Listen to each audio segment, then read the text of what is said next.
Yon, magandang araw po sa inyong lahat mga tol. Ngayon po ay September 28, 2025. Pag-usapan po natin ito pong panibagong pasabog ni Senator Ping Lacson sapagkat ayon po sa kanya, ang 19th Congress, partikular ito pong mga senador, sabi niya, almost all senators nag-insert daw po ng budget sa GAA 2025. Nakakagalit ba yan? Dapat hindi muna tayo magalit. Dapat alam natin kung ano po yung kabuuang konteksto. Kasi may mga paliwanag po dyan kung bakit nangyayari. Pero syempre, at the outset, dahil nga po sa nararamdaman ng taong bayan ngayon at nakikita natin, talagang initial reaction dyan, magagalit tayo. May mga pagpapaliwanag pong gagawin dyan mamaya sa tulong po ng mga sinusundan nating mga vlogger, particular yung political analyst na si Professor Antonio Contreras. Ang malaking tanong lang kasi dito mga tol ay kung sa budget insertion ba na yan ay merong nangumisyon na senador. Kapag ka merong nangumisyon, doon na ang problema. Puntahan po natin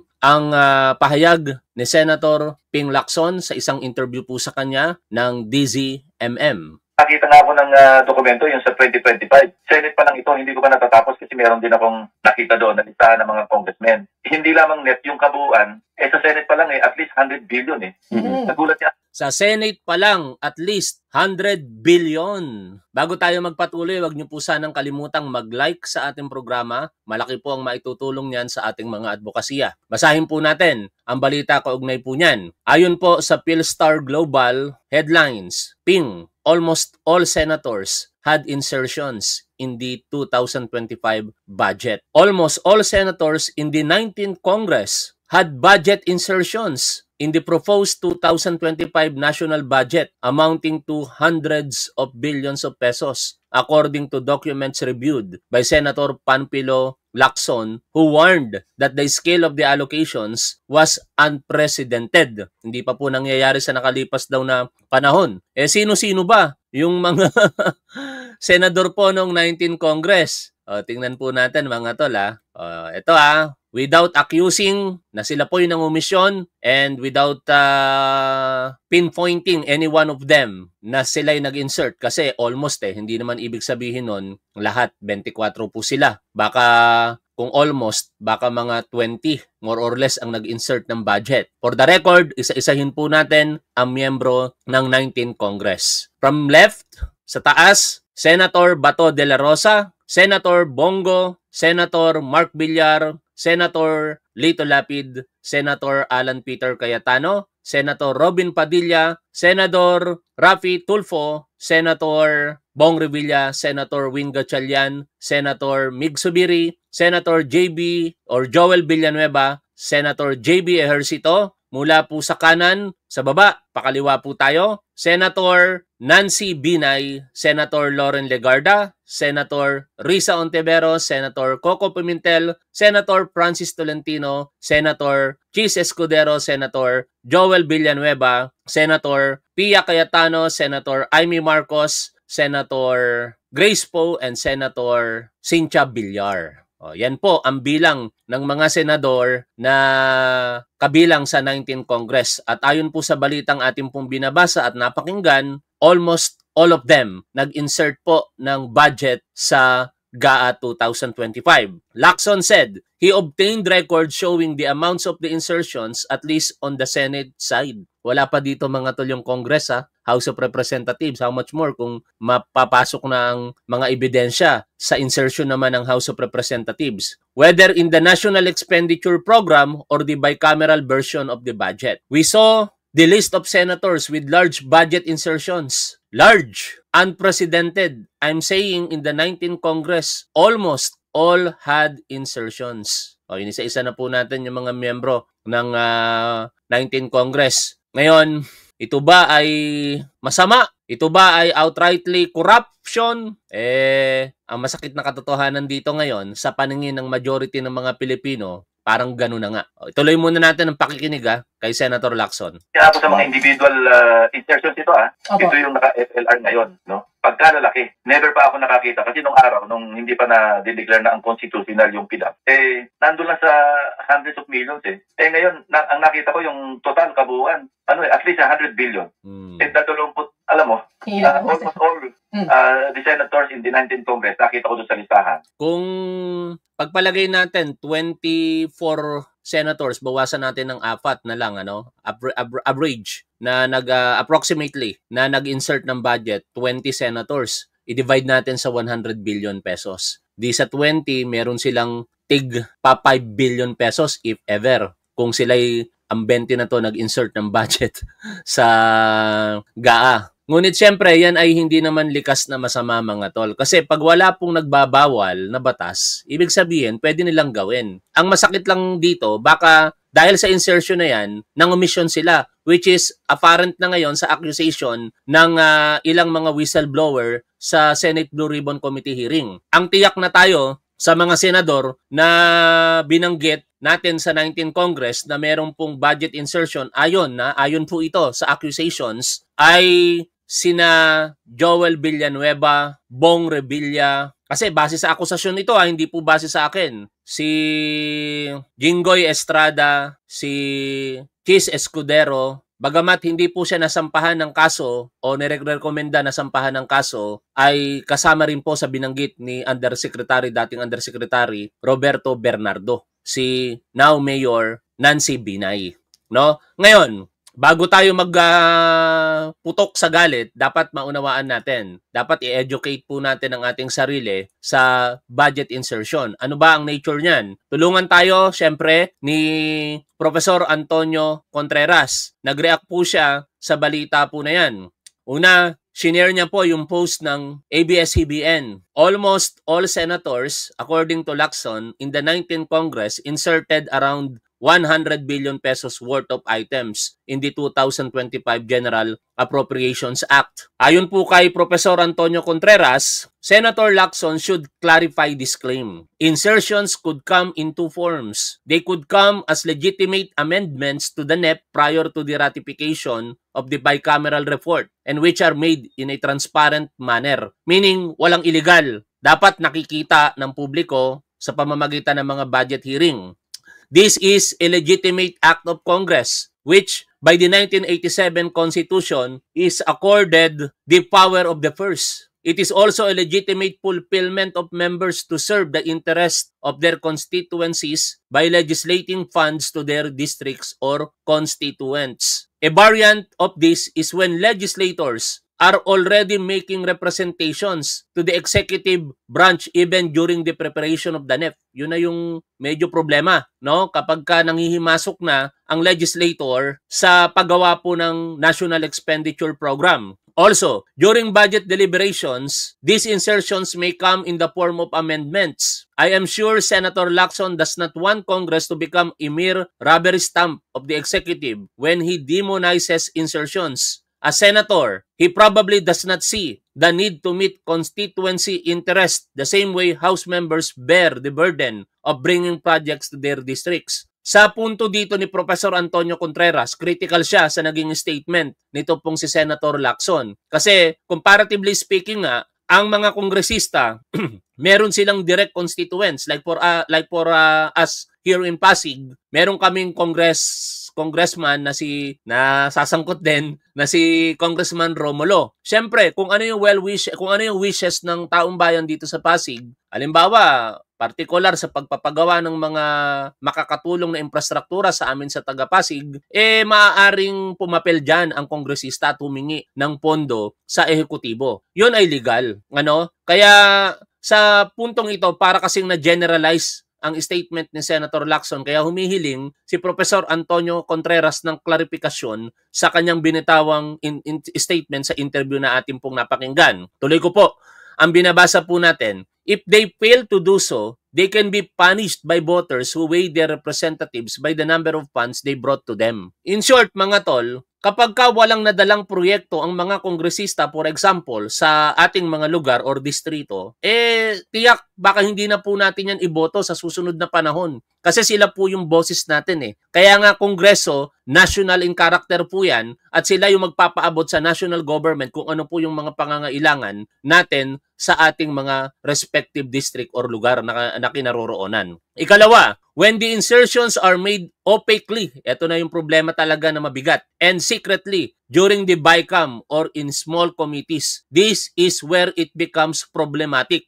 Eventually, it is not the act of inserting that is the problem. So where we want to avoid insertions made by Congress, then let us amend the Constitution and remove the power of the first from it. Give it solely to the executive branch and for COA to audit and just reserve the power of oversight to Congress. Game? O nagtatanong siya. But will it solve the problem? Nagtatanong pa rin si Professor Antonio Contreras. Iniisa-isa lang natin yung mga post niya. Sabi niya dito, inamo niya ang lahat ng mga mambabatas. I dare every senator and House member, beginning with those who demonize insertions. Si Senator Lacson yung tinutukoy niya rito. To waive their power of the first and pass the NEP as proposed. Ako, sa aking pagkakatanda, parang ganito yung gustong mangyari ni Senator Lacson, kaya hindi niya na kailangang i-dare pa si Senator Lacson eh. Pero nag-disagree nga kagad dyan ang ilang mga kongresista, particular si Congresswoman Leila De Lima. Kasi sinasabi nila,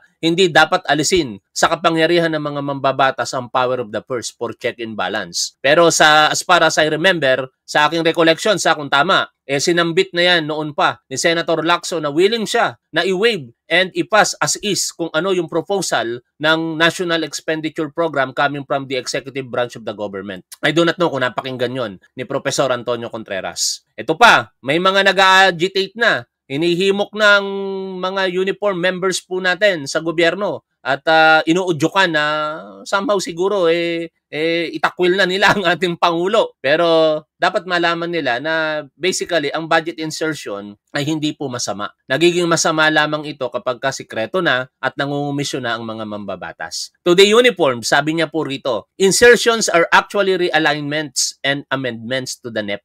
And finally, ito na po yung kanyang post kasi sabi niya, marami daw pong mga kababayan po natin ang nami-misled or misinformed. Fact check, what are insertions in the national budget? To the uninformed, not uniformed, nadala ako doon sa, naduling ako sa binabasa ko, kaya pumasok tuloy sa akin yung mga patutsada ng mga DDS Napakinggan ko kasi kay Ronald Llamas na merong mga usok-usok daw ngayon na magkakaroon ng military junta kaya nagpapaliwanag ngayon ang ating DND at even nagsalita ang ating Chief of Staff na si General Romeo Browner. Ang nakikita niya, kung talagang wala daw pong usok, hindi kinakailangan magsalita ng mga binanggit po natin na departamento at ang pinuno ng AFP. Kaya malamang meron talaga yan. Pero syempre, hindi yan aaminin ng ating gobyerno dahil yan ay national security threat and it could destabilize the government. Walang aamin dyan. Ganun pa man, sa observation niya, malamang sa malamang meron. I'm sorry nagkamali ako ng pagbasa pero ang sinasabi pala dito ni Professor Antonio Contreras sa mga uninformed o yung mga hindi po alam ang sitwasyon po na ito. Para sa mga uninformed, not uniformed. Fact check, what are the insertions in the national budget? To the uninformed, insertions are often painted as secret pork or illegal add-ons. Ito yung pinapakalat ng mga DD sheets. No? Sinasabi nila sa panahon ni Marcos, tatawagin pa nilang bangag, lalong-lalo itong si Paulo Duterte. Pero hindi na ako magpapakalalim pa dyan kasi hanggat maaari ayoko ng pag-usapan ng mga Duterte. Pag ang mga salita lamang nila ang pinag-uusapan, nakakatulong pa tayo sa popularity nila. Binanggit ko lamang dahil kailangan ko pong i-establish sa inyo na may mga ganung pananalita na ang nagpapakalat mga Duterte at supporters po nito. But in truth, they are part of Congress, constitutional power of the first. Here's how it really works. Ito, pinapaliwanag, tinuturuan tayo dito ni Professor Contreras. Step 1, National Expenditure Program. This is the proposed budget prepared by the executive, the DBM, and the President. It's submitted to the Congress for deliberation. Ngayon na po nangyayari yan. It's not final, it's just the starting point. Step 2, GOB,